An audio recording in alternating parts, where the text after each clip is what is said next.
alive in shape and color, photo, Pegasus. A theory, all else being equal, the narrower an anthology's theme, the richer the work in it will be. Last year's Wonderful in Sunlight or in Shadow was a vivid argument for the idea, a collection of mystery stories each based on a different painting by Edward Hopper.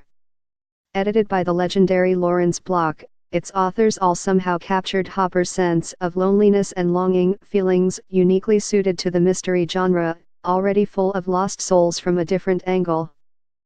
The result was a triumph of the form, at once varied and coherent. Its follow-up is alive in shape and color, 17 paintings by great artists and the stories they inspired, Pegasus, 307 pages, out of 4, and it is not quite as good. Block, still at the helm, has again assembled a fine roster of bold name talent, from Michael Connelly to Joyce Carol Oates, but this time has asked them, more vaguely, to write from paintings of their own choice. Girl with a Fan by Paul Gauguin, the inspiration for Nicholas Christopher's story. Photo, Museum Folkwang, Essen, Germany.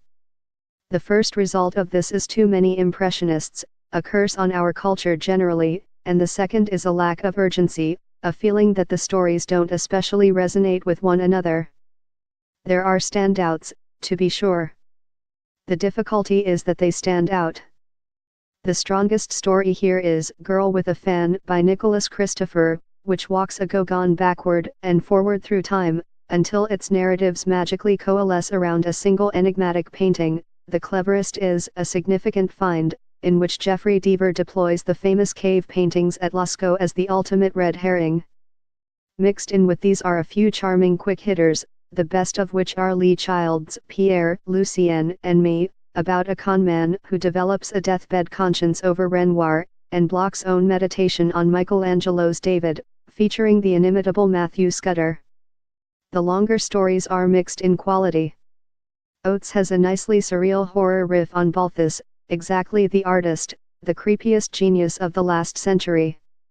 I'd have chosen for her. Sarah Weinman and Joe Lansdale both contribute pressing stories that pivot smartly against the expectation their frontispieces create. There are a number of passable tales, and a few extremely weak ones, whose names it is probably kinder not to mention. Alive in Shape and Color editor Lawrence Block. Photo, Phillips Mats Asness. Alive in Shape and Color ultimately can only be judged in this piecemeal way. It's a lovely book to handle and look at, beautifully illustrated, glossy and heavy, full of excellent writers, but no real sense of the relationship between painting and mysteries emerges from it.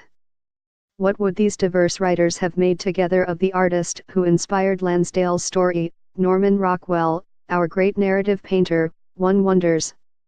Or Rembrandt, with his human gaze? Vija Selmans? Kara Walker?